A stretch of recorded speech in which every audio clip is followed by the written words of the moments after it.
Hello, I'm Gray DuPont, an interviewer with the Cardboard Times. As part of our commitment to informing the community, I'll be sitting down with mayoral candidates and current mayors to discuss their visions, challenges, and plans for the future. My goal is to provide you with deeper insight into the leadership shaping our cities, and to ask the important questions that matter most to our readers. Join me as we explore the ideas and policies that will impact the future of our communities. As Election Day approaches, the future of San Andreas Valley is in your hands. The voices and visions we've heard from the candidates are only the beginning. It's up to you, the voters, to decide who will lead our community forward. Your vote is your voice, and every vote counts in shaping the policies, priorities, and progress of our valley. Whether it's a public safety, economic development, or the overall direction of San Andreas Valley, your choice matters. So, make sure to head to the polls, participate in this vital process, and help ensure the future you want for our city. Make this election count.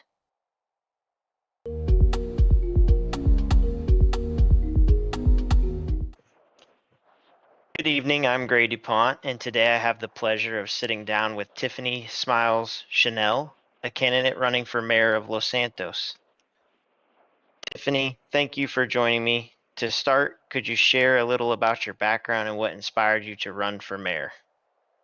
Of course. Thank you for having me here. I'm actually happy to give you my thoughts on things. As far as my background, well, I was born in Liberty City and I grew up in the system. I was bounced around a few um, orphanages before I finally settled in one when I was 5 years old. And then when I was 14, the orphanage was shut down and I was homeless on the streets for about 5 years, scraping together what little money I could to get on a Greyhound and come here to the valley. Since coming to the valley, I have been able to get training as a mechanic and work my way up to becoming a master mechanic at Hayes Auto Body Shop, as well as being able to run my own towing business. So, getting this insight of what we do to lift people up in the valley, and yet still hearing that the mayors have not been doing what they can be doing for the citizens, is what inspired me to run for mayor. Wow, thank you for sharing that. Now, San Andreas Valley is a vibrant city, but like any large community, it faces its own unique challenges. In your opinion, what do you see as the most pressing issue facing San Andreas Valley today?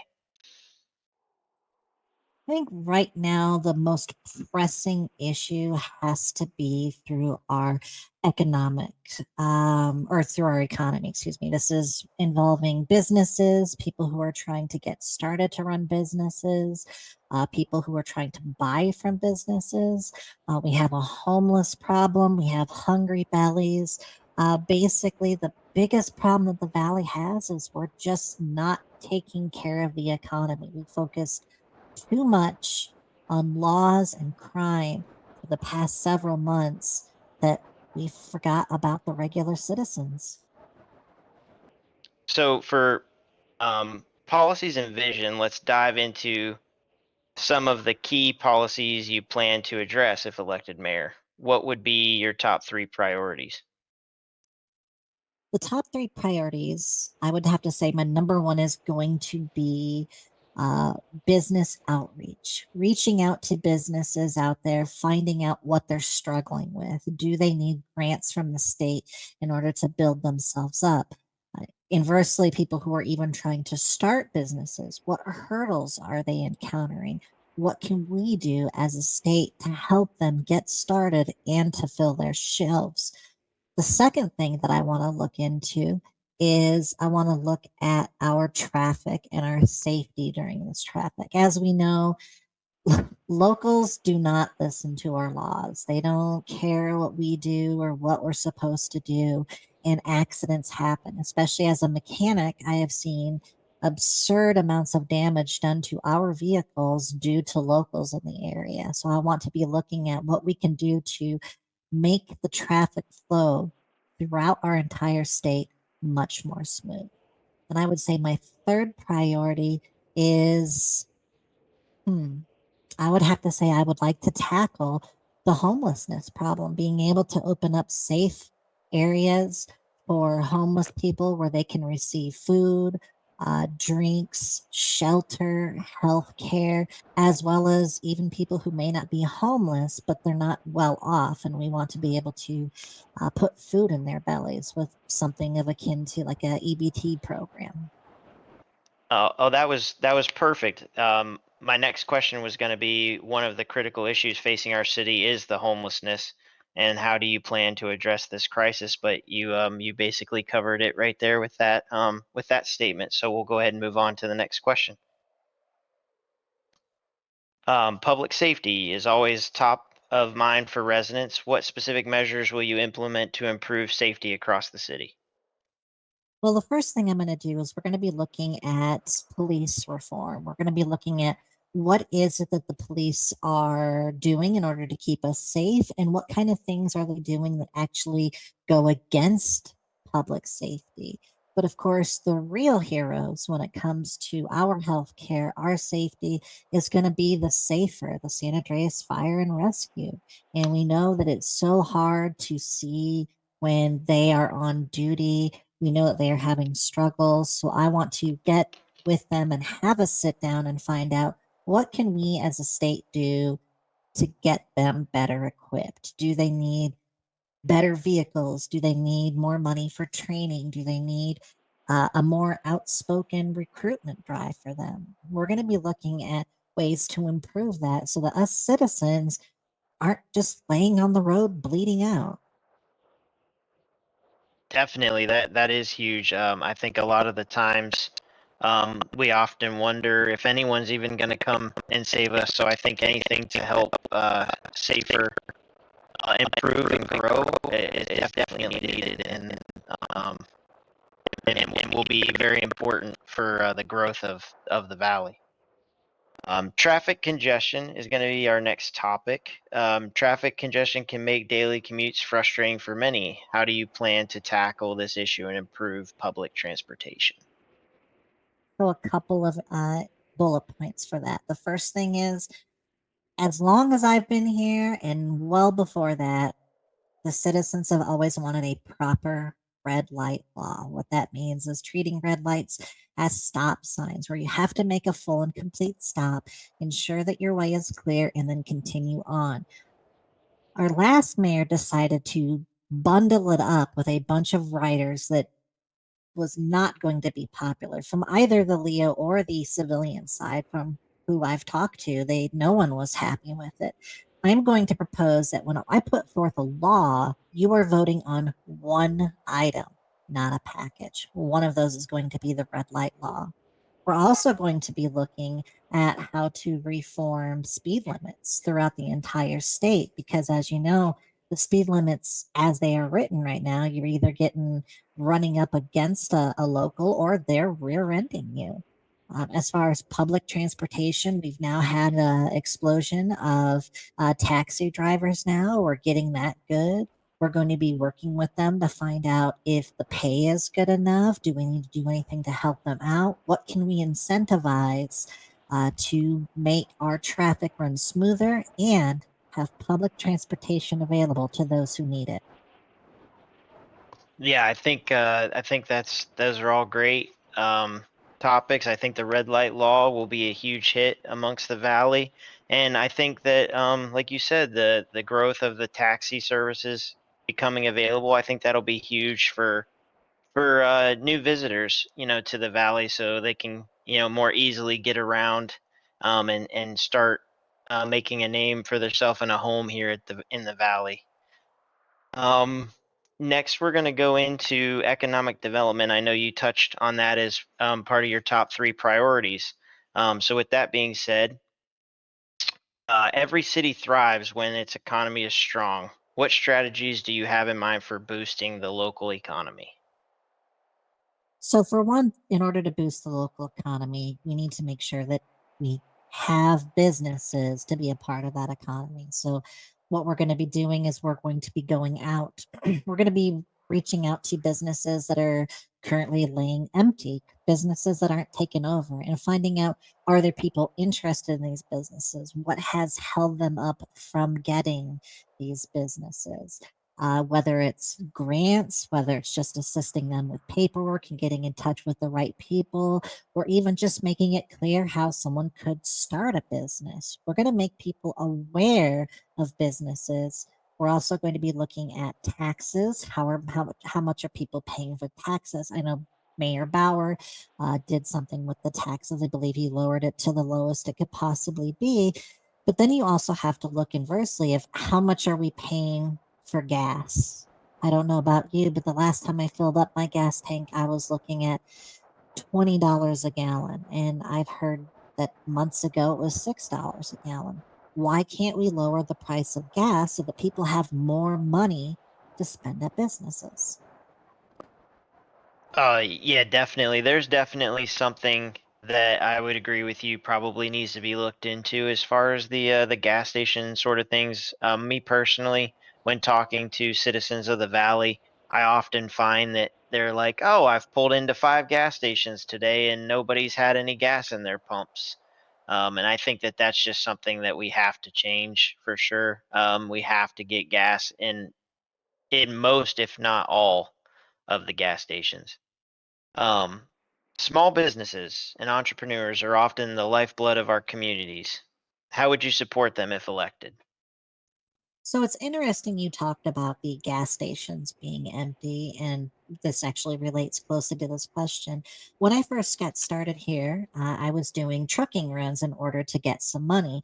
It took me a long time to be able to afford my very first truck so that I could now do deliveries for other businesses. These businesses rely on these deliveries in order to keep their shelf stock. At the same time, these businesses need money to pay the drivers. If elected, I'm going to be looking into a grant where people can apply to actually have the state government buy you a truck if you are interested in getting into it, so that you can help the lifeblood of the businesses with the supply runs, as well as getting with these business owners and giving them grants so that they can offer proper rewards in order to keep their shelves stocked.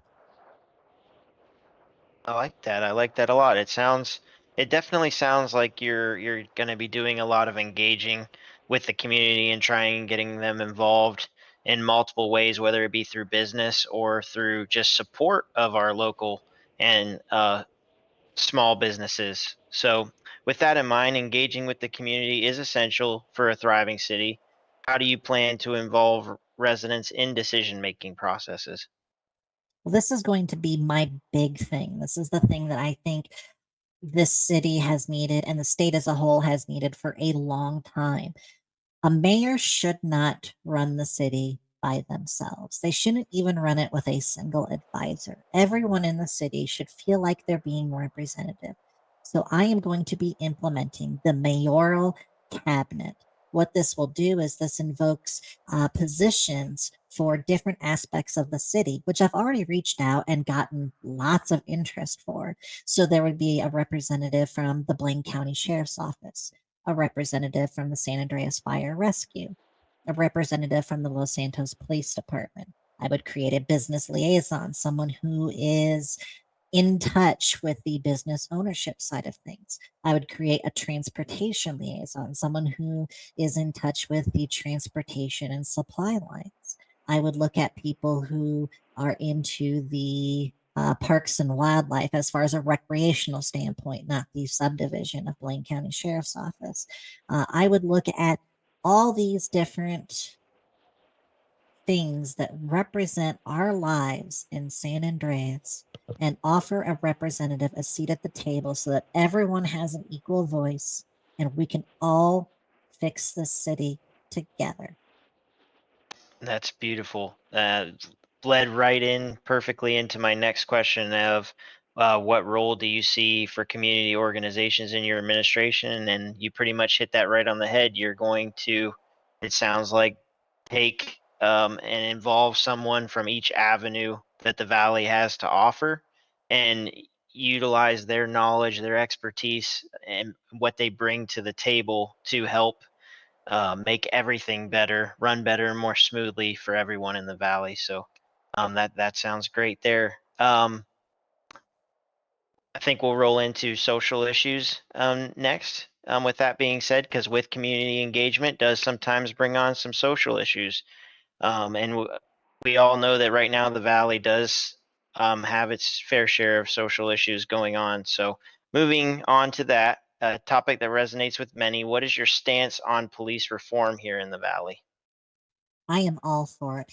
I think that the police, both LSPD and the Blaine County Sheriff's Office, are running well, but they could run much better. We're hearing issues of officers who are not obeying the same laws that you and I have to and getting no repercussions for it. We're running into issues where things are going to the Department of Justice and they're having to throw things out because of improper procedures. We're getting people who are remanded to Bolingbrook over uh, being not guilty. I didn't know that pleading not guilty meant you still had to spend time in jail. That was a shocking revelation to me. So this is something that we're going to be looking at. By one of the positions of the mayoral cabinet is going to be a direct line for the community to reach out to this person and file formal complaints against these misdeeds that they see so that we can investigate and make appropriate actions. I think that by working with the police departments, working on shoring up their policies, the way they operate, and hold them accountable to these new policies, I think it's going to make everyone a lot safer and a lot happier. I couldn't agree more. I definitely think that sometimes the Los Santos Police and the Blaine County Sheriffs, I think that they forget sometimes that they're here to protect and serve. And I think they're quick to just jump on cracking down on the law and not necessarily maybe potentially providing advice or doing the proper investigational work prior to bringing the gavel down on somebody. So I think that that is definitely something that we need to see here in the valley. Um, how will you address inequality, ensuring that all communities feel heard and represented? Well, again, we'll have the mayoral cabinet in order to try to get as many viewpoints as we can as possible. My door is always going to be open. And unlike the previous mayors, I'm not going to hide in my office at City Hall. I'm still going to continue to do my work as a tow truck driver and a mechanic. That's what I feel I do best is interacting with the community. If people feel like that there is some sort of inequality, they can come to me directly for this. Another thing previously mentioned is I want to make sure that people can have equal footing. Those who are unable to provide for themselves, those who are going hungry when they go to bed, I want to help them. So we're going to be looking at a food assistance program for those in need and housing assistance as well. Beautiful, beautiful. I can't wait to see that cabinet implement those policies. Environment and sustainability is an ever-growing concern. What initiatives do you have in mind to promote sustainability in our city? So, did you know that right now there are no laws on the book of how many fish you can catch, how many deer you can hunt, that cougars are technically not a protected species outside of self defense? We have no laws that help govern to protect our environment, to account for the sustainability. I think that it is time that we look with assistance of the Parks and Wildlife branch of the Blaine County Sheriff's Office to protect our beautiful wildlife reserves that we have. Yes, we do need to hunt. Yes, we do need to fish because otherwise we then have overcrowding. But we need to make sure that there are regulations in place to ensure that we're doing it correctly and without adverse reactions to the environment. Okay. And with the environment um, involved, climate change is impacting cities around the globe. How will you address this issue specifically in our valley? I don't know if you've noticed, but within the last month, it almost seems like the locals have gotten more erratic in their driving, the way they interact with us as we're trying to commute on our daily. And I believe it has a lot to do with air pollution. We're going to be looking at three strategic locations in the San Andreas Valley that I believe might be contributing to this heavier than normal pollution that are causing people to have headaches, to have the locals acting as crazy as they are. We're going to be creating a commission to investigate these locations and make sure they're using safety protocols, to make sure they're underneath EAP guidelines, and to ensure that we're not damaging this planet any further. As far as what we can do to protect ourselves, we may be beyond that point. I hate to be a Debbie Downer on that, but what we can do is ensure that we have emergency services always available, that we have evacuation plans in place, and that we have shelters for people who may be affected by when climate change finally rears its ugly head and hits us with its worst. That's definitely going to be something that I think will um, strive for to try and create a long, sustainable valley for us all to live in and enjoy. Every candidate has their own unique strengths. What do you believe sets you apart from your opponents in this race? Well, everyone calls me Smiles because of the fact that I'm always smiling, regardless of what's going on. If it's good or if it's bad, I have always learned to look at the bright side of life. And because of my cheery disposition, because of my positive outlook, I make everyone else around me smile. And I think it's time that we had a mayor who, no matter what gets put in front of them, no matter if people are angry at them or if people are amiss with them, the mayor is always going to smile and look at the bright side and keep pushing forward to make sure that the valley is a brighter place. And I think it's important to have a mayor that is looking out for the best interest of the people. Um, and it definitely sounds like you have that motive in action for if you are elected mayor. Leaders often face pushback or criticism. How do you plan to handle challenges or disagreements, whether from the community or the city council? I'm going to listen to them. I'm going to let them tell me what it is that they're criticizing or their disagreements, and I will heavily consider it. I might even engage with counter dialogue with them. Perhaps there's something that we can meet in the middle. If it's not something that could be met on their side, I'm going to have the patience to talk with them so that they can come to an understanding, so that at the end of the discussion, we both walk away with a smile on our face. All right, future visions. Let's look ahead for a moment. Where do you see the valley 1 month from now if you're elected mayor? Confident. I see that the citizens of the valley are going to be confident, confident that they are being heard, confident that actions are being taken, confident in knowing that they will be able to go to bed with a roof over their head, with food in their belly, and knowing that they will have money in order to take care of themselves. They will be confident in knowing that businesses will have stock.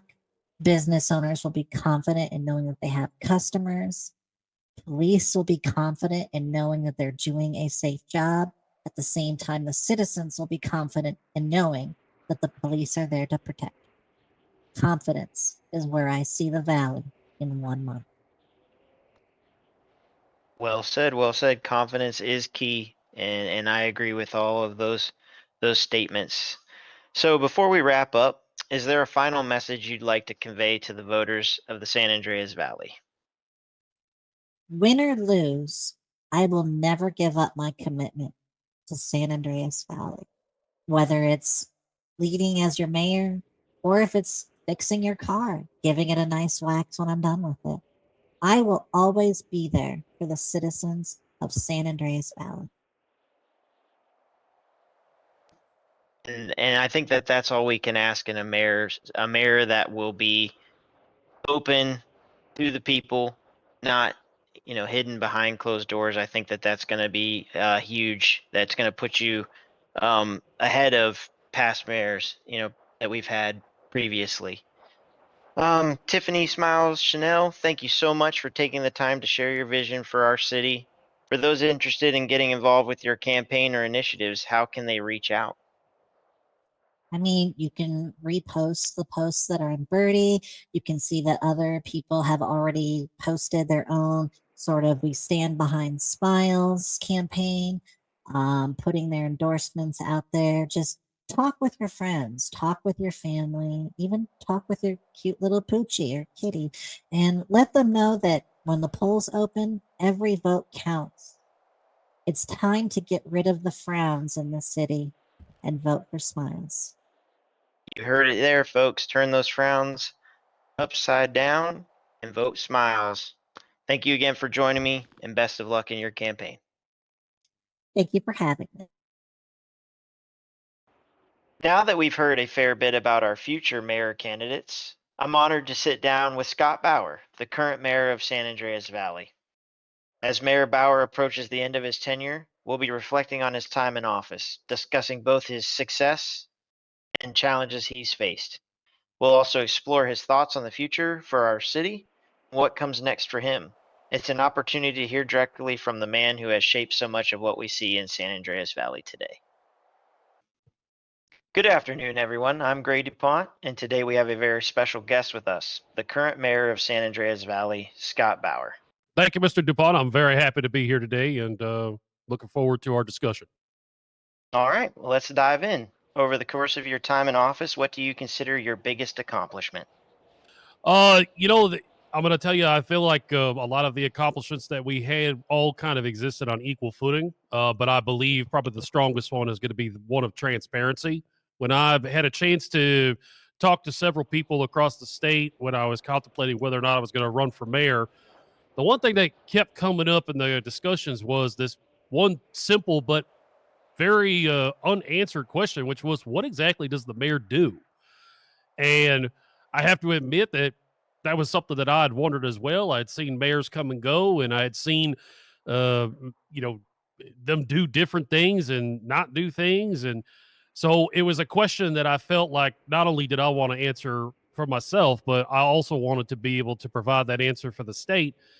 And so transparency, I think, was probably our biggest accomplishment, being able to roll out everything from transparency on the condition and the expenditures of the budget to specifics about laws to even just as simple as how much money is city hall bringing in taxes, or what are our tax rates, what are the items that are even taxed.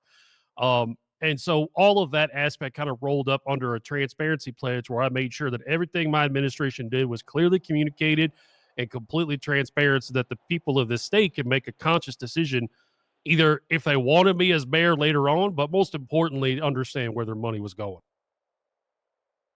Very nice, very nice. And on the flip side of that, what was the most significant challenge you encountered as mayor, and how did you address that? I got to tell you this, the most significant challenge that I came across was I really wanted to have a lot more community engagement.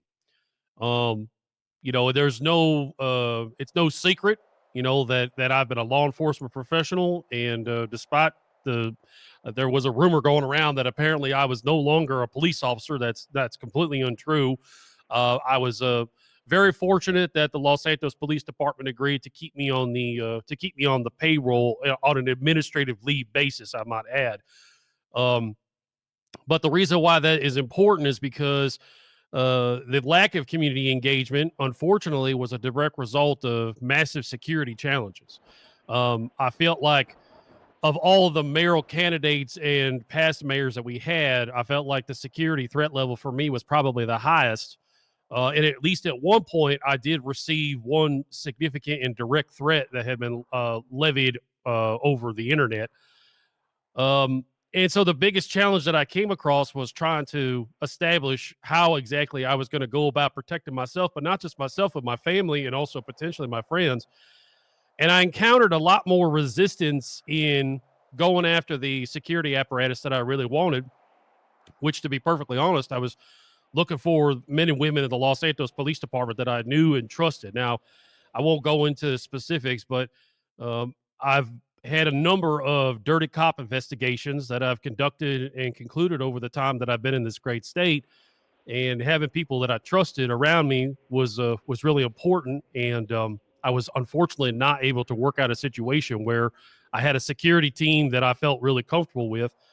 And so as a result of that, my community engagement suffered tremendously. So I ended up having to have a lot more face-to-face one-on-one meetings or a lot more communication electronically, which is unfortunate. So that was a big challenge. I did everything I could to try and meet with as many people as I possibly could. But unfortunately, that real mass community engagement, holding press conferences and doing ribbon cutting ceremonies and visiting special events and stuff like that, unfortunately, just wasn't possible. Yeah, I mean, understandable with with especially, threats coming in on you. I can't imagine. I would probably take all the means possible to protect myself as well, so no blame on you for that. Um, as your time in office comes to a close, what are your plans moving forward? Do you intend to stay involved in public service or politics? No, I'll be perfectly honest. I'm looking forward to two major things. One, I'm looking forward to get back to work.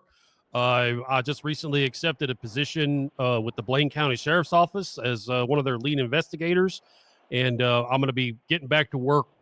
Solving crimes and putting bad guys behind bars. Pretty much like what I was doing before I became mayor. And the second most important thing that I'm looking forward to doing is getting back on my fishing boat and going fishing. So those are the two things that I definitely plan to do going forward. Very nice, very nice. Well, it'll be good to see you out here in the county, and be good to have you back.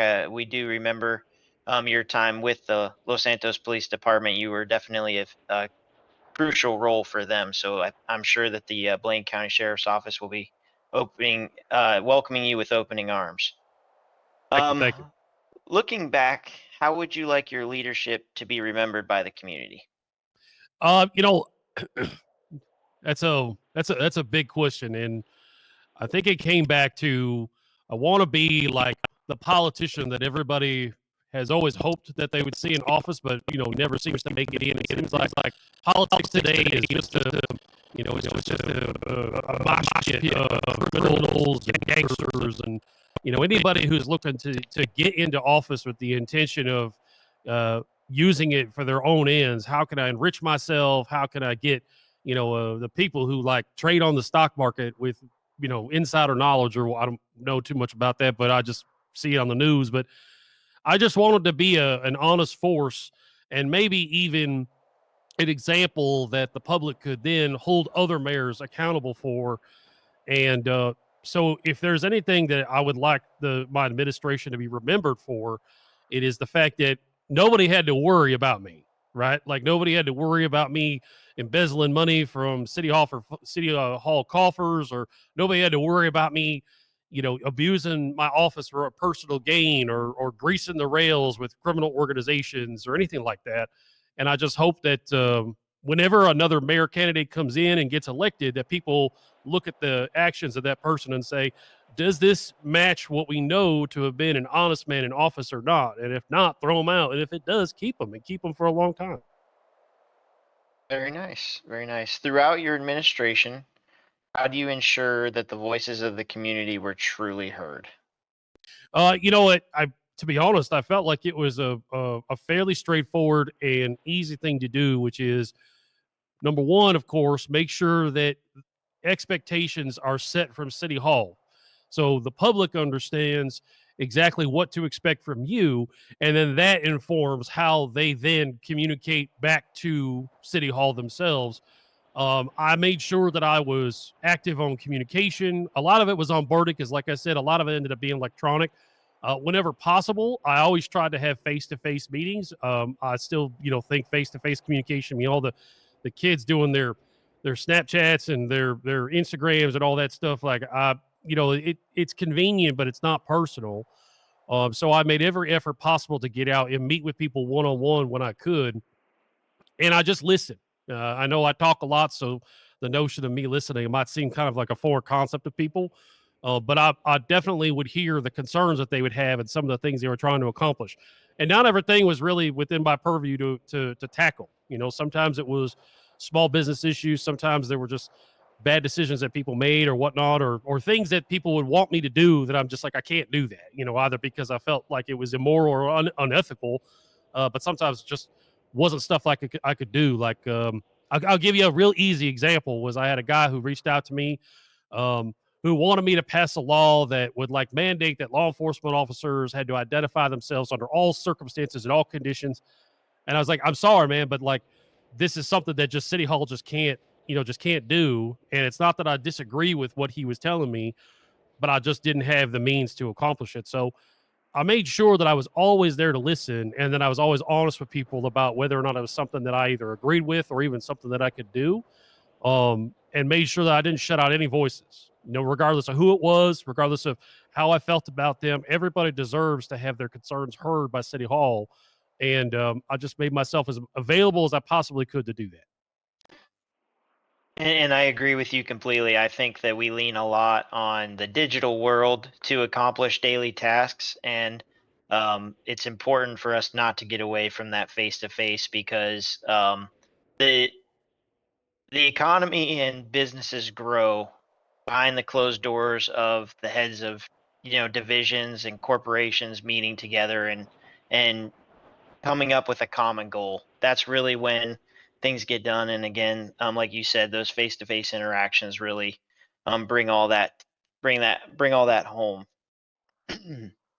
So earlier you mentioned, when you came into office that you took a look at the taxes, and you focused a lot on local economic development. What initiatives did you implement to help boost the economy? So the main thing to boost the economy, I think, was when we eventually tackled the item tax. Something I discovered early on when I started working on a federal level to try and understand where the tax revenue was coming in, and like basically what the amounts were, and also understand what City Hall's expenditures were, right? Because I didn't know, how much security costs. I didn't know how much salaries cost. Um, so getting all that information right off the bat was really crucial. And what we discovered that gas station owners apparently had not been paying taxes for at least a several months. That was something that unfortunately we had to fix. There was it was a legal requirement. Gas station owners are expected to pay taxes, but we also understood that they were, of course, getting significant savings from not contributing to the government tax system. So they were just going to pass that on to their customers, which obviously is our citizens, and that's not fair to them. So we took a real hard look at the only other remaining tax that we sort of had the lever to pull, and that was the item tax. So that's everything from mechanic parts to food to anything that you're going to buy from a store is subject to that tax. So we actually slashed that tax from a 3% to a 1% tax, in hopes of either equalizing with the additional expense of gas stations, or what we actually felt like was we actually came out ahead. People are actually paying less now than they were before, especially some of the businesses like mechanic shops that are buying large amounts of items on a daily basis. And that's all money that went right back into everybody's pockets, right? So that was probably the most direct way that we were able to influence the economy, which was just by making sure that people were paying less in taxes than they were before I started. Very good, very good. I do know that one of the concerns of the people of the valley is issues with our gas stations. I've had multiple people share with me on personal occasions for them that they have to go to 5, maybe 6 gas stations before they actually even find one with gas in the pumps. I think we definitely have a crisis outside of making sure that those gas stations are paying their taxes, but also making sure these gas stations are operational. Um, I think it's a pressing issue here in the valley for sure. Well, I mean, vehicle transportation is how people get around, right? Like, Hmm. I don't know about you guys, but I get out here in the county. If I'm walking, it's probably because I had a little bit too much to drink at the Yellow Jack. You know what I mean? So, everybody has to get around through a vehicle of some kind.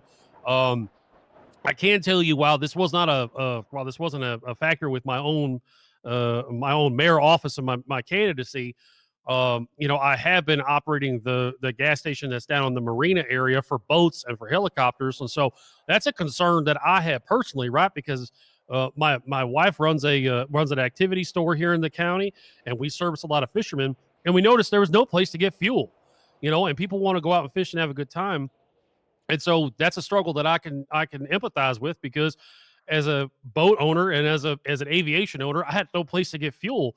And so I was fortunate enough that I was able to work with the city government to rectify that. And yeah, so I can absolutely share with your concern. That's a big problem. I don't know if City Hall can do something about that. Like if we start mandating, certain aspects with business. But I guess it sounds like there's an opportunity for someone to step in in a gas station capacity and not only probably profit from it, but help the community out. Indeed, and I think that there needs to be some form of structure to what gas station owners can charge. Because I mean, personally, I've been on the realm of paying $6, $7 to fill my tank, and then I'll go to another gas station and pay 20, and those gas stations might be a mile apart. And that's quite an issue, I feel, as well. But again, for another time, we'll go ahead and move on to the next question. Public safety is always a concern for city residents.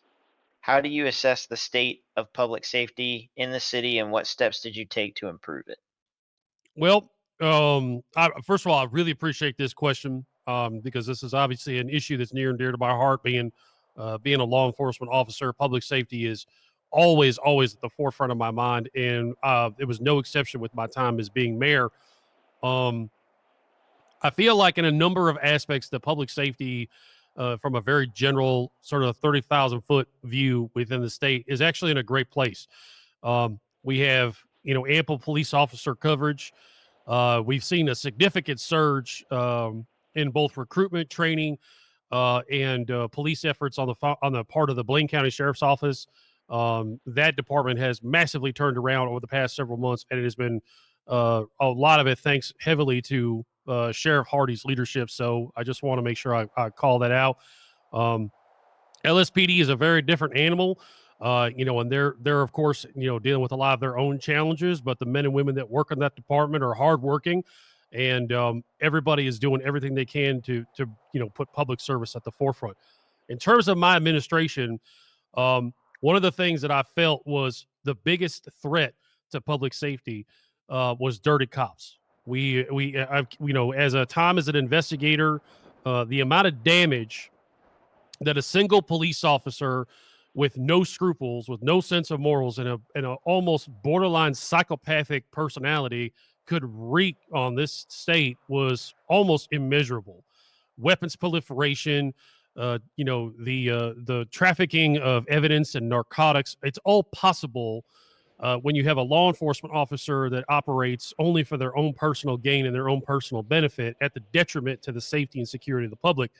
And I'm very, very proud that I'm working with other law enforcement agencies, members of my administration, that we are able to pass what we dubbed as the Moore's Law in honor of the late James Moore, um, who unfortunately took his own life after he was made aware of the fact that he was about to be indicted on massive amounts of corruption charges, and was also at one point a personal friend of mine. That is the most sweeping and most basically like the harshest punishment that the state has ever seen for dirty cop violations. And because we wanted to send a very strong message that if you are going to use emergency services, whether that is law enforcement or SAFR, or maybe even members of the city hall government or Department of Justice, if you're going to use that to line your own pockets and to harm the people, we are going to put the maximum amount of punishment that we possibly can on top of you and crush you. And I think that has already had a chilling effect. I can't speak too much about it, but I can tell you that there's been a number of suspicious individuals that have been quietly being removed um, as a potential result of the effects of that law. So it has already had a massive chilling effect with an area that I feel you could do maximum damage. One guy on the corner, pushing, meth and coke, that's bad. Let's not mince words. But you get one dirty cop who's got access to high powered weaponry, seized evidence and police vehicles and the power of the badge. That one person can do enormous amounts of damage, not only to the community as a whole, but to the public trust in law enforcement.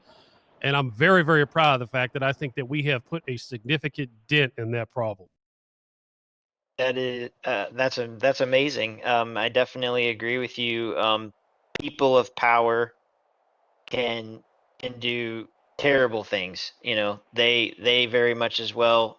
People in positions of public safety, but that also have power, like you said, to access seized evidence or anything of that nature, can cause just as much harm, if not more, than somebody out on the streets pushing drugs or weapons. I completely agree. With that being said, part of that I think comes down to the leaders and the leadership within these departments and organizations, and it's a constant learning process. And as the mayor, what have you learned about leadership that you would pass on to future leaders? I think that it's important to come in with high expectations about what it is that you want to accomplish. But I think the one lesson that I've taken away from it is that you have to be prepared for only a portion of your agenda to get accomplished. Whether it's because of a restriction in time or a restriction in funding, um, or maybe it's just simply a lack of cohesion amongst all of the needed parties that need to come together on whatever issue it is you're working on. So I think that as long as future leaders are comfortable with the fact that you're going to come in with a list of 10 things, but are you able to be comfortable if only maybe four of those things actually come to fruition? Um, I think that's a good attitude to have, because in this line of business, I mean, I can tell you one of the things that definitely doesn't cut me out as a politician is, I'm a competitive guy. If I come in, I'm going to give it 100%, and I expect 100% results. And I've had to sort of work through the fact that I didn't get nearly as much done as I really wanted to. And but I think that we've made some really good progress, and at the end of the day, we moved the needle in a positive direction. And I really think that's about all any of us could strive for. As the city prepares for new leadership, what are your hopes for San Andreas Valley under the next mayor's leadership? How do you think they will handle these ongoing challenges that the community faces? My hope for the next mayor administration is probably the same hope that I had for myself, which is I just would like to see a continuous, a carrying on of transparency, a responsibility with city hall funding. Recognize that this money doesn't come out of nowhere. This is the hard earned dollars from all of us that are out there putting our time in. Some of us, if we're fortunate, in 8 to 5, but others of us that work really long hours, and maybe don't see our families, or we're trying to get our business off the ground. So treat that money at the very least as good as you treat your own, if not way better. But as to how the future mayors are going to do, it really comes down to the integrity of the individual. Like I said before, I think that we all have a pretty dismal view of politics, in the sense of when you think of a politician, you don't think of somebody who's, as clean as the wind driven snow. Usually these are people who are suffering from some form of character corruption themselves. Um, and the position of power and the authority that it commands, unfortunately, tends to attract the wrong type of person. That's why I wanted to be able to. I was so fortunate that the citizens of San Andreas voted me into this position. I got to admit, even running unopposed for this last term was, you ask any of my friends or family, I was in the midst of some stuff, and I was like, I'll just put my name out there, because because again, I'm not a quitter. Like, I'm a competitive guy, but I didn't want to just walk away having a half term and I had no expectation of winning, to be perfectly honest, let alone running unopposed. So this me being here right now is a massive surprise. But I think that what it is a testament to is that the citizens of the state are hungry for honest people as leaders. And if somebody gets into City Hall that doesn't have those characteristics, I think it's going to be a lot harder for them now than it was a few months ago, because people now have an idea of what a real, true public servant should look like. And if somebody doesn't measure up, I think that the pressure is going to be enormous. So those are going to be the big challenges. Now we get somebody in office who, is there to legitimately help people out. I think that they will have tremendous success. So I think it really is going to come down to the person as to what kind of challenges they face. Very well, very well. Yeah, I think it definitely takes a person of integrity and someone that remains true to who they are and is willing to, take the valley on their back for sure, and keep the people's best interest, as far as the fine folks involved with our law enforcement to our safer, and the business owners. If we don't have those pillars, we have nothing really. So like you said, I it's would very agree. important. It's very important. Now Mayor Bauer, I'd like to address something that came up yesterday after we set up this interview. We All right. received a message via our Birdie account claiming that you exercised your powers to pardon civilians connected to an officer friend of yours in a last-minute move. How would you respond to that allegation? I would respond to that allegation by saying that that is completely true, that I exercised my powers as mayor for a full and unconditional pardon of a fellow officer and a friend of mine who was unfortunately involved in an investigation that I felt like would have been highly damaging, not only to his own career, not because he did something wrong, but because he got mired up in what appeared to be a petty squabble. But I feel like the investigation would have been extraordinarily damaging to the reputations of a lot of people. And at the end of the day, I feel very strongly that the officer involved was innocent of wrongdoing, and that it was an injustice. And I will say that we worked every possible way we could to resolve this situation in a way that I felt would have been in everybody's best interest. But it was time for this gentleman to be able to move on with his life and to continue servicing and serving the public of this great state in the capacity that he wants to. So yes, that is true. I did exercise my pardon powers, and I believe very strongly that it was for a very good reason. All right. With that being said, and in protection of the officer involved, we won't comment any further or ask any further questions on that matter. But finally, I have one last question for you. If you could do one thing differently during your time as mayor, what would it be? If I could do one thing differently, I think that either I would have leaned a lot heavier on the community engagement front. Um, but I'll be totally transparent with you guys and with the citizens of this great state.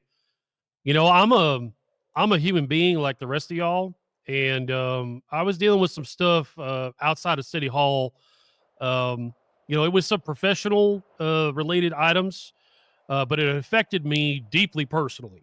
And the specifics of what was going on is utterly irrelevant. But I didn't work as hard as I probably should have for all of y'all, and for that I apologize.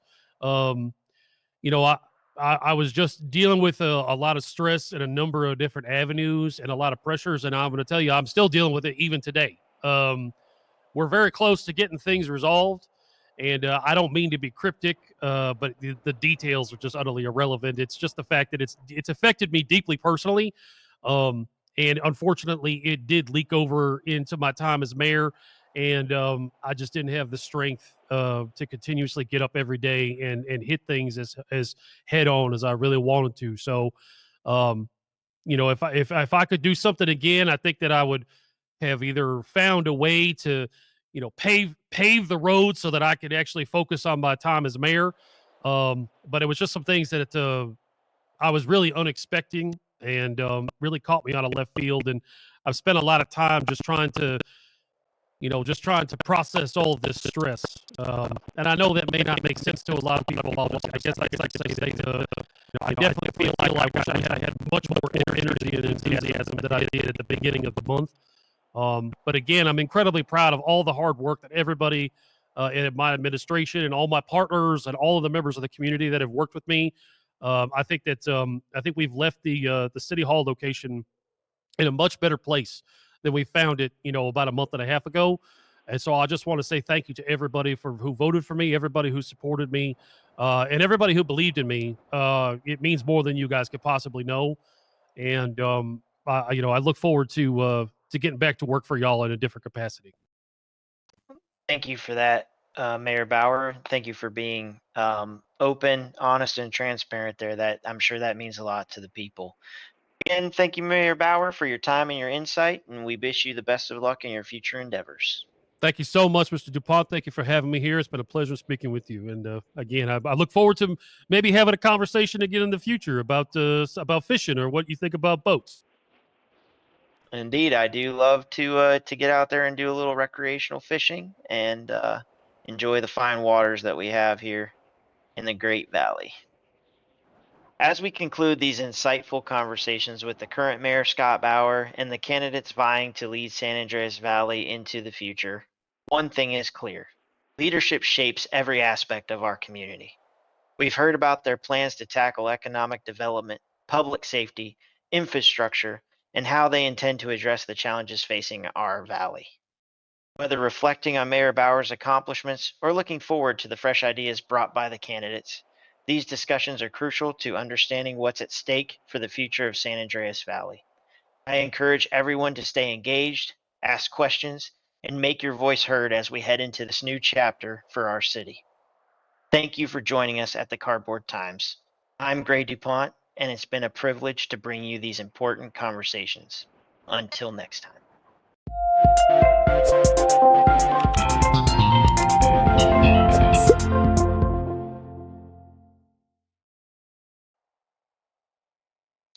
Thank you for joining us for these important conversations, but the journey doesn't end here. Make sure to follow us on Birdie at TCT, the Cardboard Times abbreviated. Next month, we'll be back as we continue the process, sitting down with the candidates running in the next election. We'll explore their plans, their visions, and the challenges they hope to address. Stay tuned as we keep bringing you the insights and perspectives that matter most to our community. Join us again next month and be a part of the conversation shaping the future of our valley. I'm Gray DuPont with the Cardboard Times. See you then.